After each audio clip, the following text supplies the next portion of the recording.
So, hello guys, what's up? It's me again, si Mima Alicia nyo at nagbabalik ulit para sa ating panibagong video. So, eto na nga po, mga minamahal, talagang dinurog na naman po ni PBBM itong si Kadigungan. Talagang nafe-feel ko na nga talaga mga minamahal ang wrath ni former President Duterte na mukhang kailangan niya ng makabalik sa kapangyarihan dahil parang mukhang nasasapul na po ang kanyang ego at napapahiya na po siya sa kanyang best friend na si Chini. Oo, mga minamahal, parang pinapahiya na po ni PBBM si former President Duterte dito sa kanyang best friend na meron silang gentleman's agreement dito sa China. So ngayon, ano ba yung ginawa ni PBBM mga minamahal? Yan, kakasabi nyo ng wika, kakasabi nyo ng adik, kakasabi nyo ng bangaga. Tingnan nyo kung anong ginawa ni PBBM mga minamahal sa Asian Summit. Tama ba ako? Asian Summit, o. Sa Asian, mga minamahal. Basahin natin tong balita. October 10, ngayong araw lang to ha. Marcos tells Southeast Asian leader, do not to turn a blind eye coercive illegal action of external power versus ASEAN member.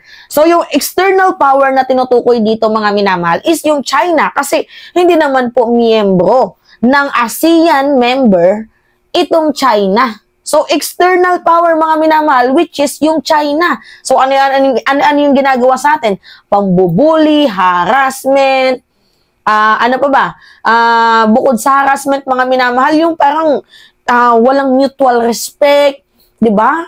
Talagang pangungupal yung ginagawa ng China. Kaya nga ito yung nakakalungkot din, mga minamahal.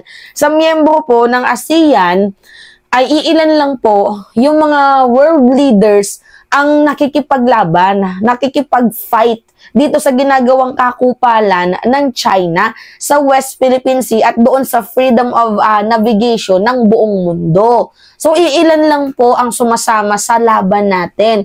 Dahil ang ibang leaders ay kumakampi sa China just because of, alam nyo na, economy. Sa kanilang ekonomiya. Well, if you will see the map sa 9-dash line ng West Philippine Sea, sa 9-dash line na kiniklaim historical basis daw ng China, ang apektado lang naman talaga dyan mga minamahal is yung Pilipinas, Vietnam, at yung India. If I'm not mistaken, tatlo lang yung bansang apektado ng 9-dash line ng China dito nga po sa usapin sa dagat. So, yung ibang bansa katulad ng Brunei, konti lang yung hagip sa kanila. Kaya parang hindi sila masyadong apektado. Kaya kumakampi sila doon sa China. Pero kahit pa, di ba dapat if you are a member of ASEAN member, you should protect na, di ba, yung ano ninyo, yung grupo ninyo, yung mga sarili ninyo. Isa ka sa mga magpoprotekta sa mga kapwa mo kagrupo, lalo pat ikaw kahit maliit lang yung danyo sa'yo, ay danyos pa din yun. 'Di ba? Hindi mo dapat i-tolerate yun. Yun nga lang yung nakakalungkot dito mga minamahal kasi yung nagiging action ng China is parang okay lang sa kanila kasi nakakapag-benefit sila dito nga po sa ekonomiya na ginagampanan ng China. Pero balikan natin to mga minamahal. 'Di ba sabi ni Digong, weak leader daw, itong si Marcos, bangag, adik.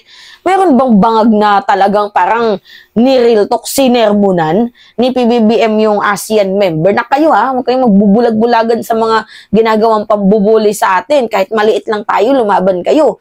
'Di ba? O, yan ba yung yan ba yung weak leader na tinutukoy mo? Ha, Digong? Yan ba yung klase ng weak leader na talagang may halong pagkabangag na pinapagtanggol ang ating bayan laban sa mga manlulupig? Yan ba yung masasabi mong weak leader? Diba? O, basahin natin. President Ferdinand Marcos Jr. on Wednesday urged leaders of the Association of Southeast Asian Nations or ASEAN not to turn blind eye to aggressive, coercive, and illegal action of the external power against against an ASEAN member state. Marcos did not mention any country, but this year's ASEAN summit followed months of escalating clashes between Beijing vessels and Philippine and Vietnamese fishermen. Actually, mga minamahal, sa 9-dash line ng China, yung pinaka-apektado talaga dito is yung Vietnam at yung Pilipinas. Kaya yung Vietnam at Pilipinas, yung talagang grabe kong makipaglaban. Kasi malaking kawalan sa ating ekonomiya kapag nawala yung hanap buhay natin sa dagat, lalo pat mayaman sa oils, sa gases, sa natural resources, ang West Philippine Sea. At karamihan ng kita ng Pilipinas ay diyan po nagmumula din sa dagat na yan. So kapag kinuha pa yan, ano na lang yung pangkabuhayan natin, yung isda nga natin mga minamahal, na 70% ang nahuhuli, naging 30% na lang dahil sa ginagawang escalation, sa ginagawang tensyon, ginagawang pambubuli, pang-aatake ng China dito sa ating mga mangingisda. Yung parang tayo yung nagnanakaw sa sarili nating bayan, 'di ba? So, yun nga po mga minamahal, ang sabi ni PBBM, maangas niyang sinabi, kayo mga leaders kayo, okay lang sa inyo na bulihin kayo, tayo, ng mga miyembro ng ASEAN, okay lang sa inyo. Huwag na kayong magbulag-bulagan, gumising naman kayo sa katotohanan. So, parang gustong tukoy ni PBBM, hindi fairy tale yung buhay natin, mga hunghang kayo, no? Hindi fairy tale yung buhay natin, hindi yan isang ano lang, snap magic agad. Hindi ganun yan. Eh, yan ba yung tinutukoy ni Digong na weak leader? Eh, siya tong weak, mga minamahal. Kasi yung ating bayan, hindi niya man lang nagawang ipaglaban.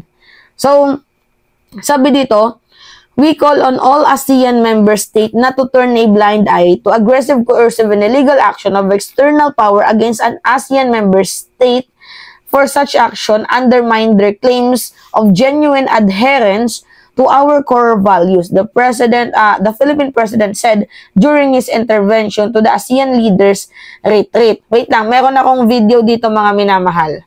Panoodin natin to. Ito yung balita para sure ball.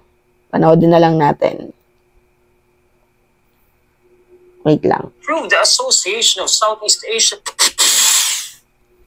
President Bongbong Marcos is urging his fellow Southeast Asian leaders to improve the Association of Southeast Asian Nations relations with external partners and uphold the rules-based international order.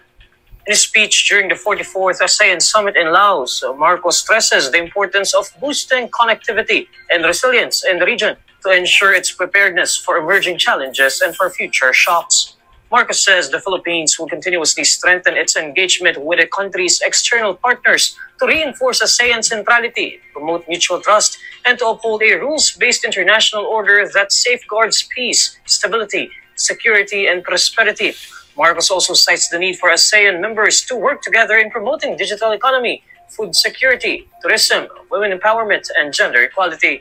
He says the regional bloc should lay the groundwork for a safe and trusted digital environment, stressing that digital economy is one of the significant catalysts for connectivity in ASEAN. Marcos also stresses the need to address financing gaps, support digitalization, and enhance the capacities of Iba yung nabalita dito. Wait lang. Iba yung nabalita dito, mga minamahal. Siguro ibang parte to ng kanyang speech.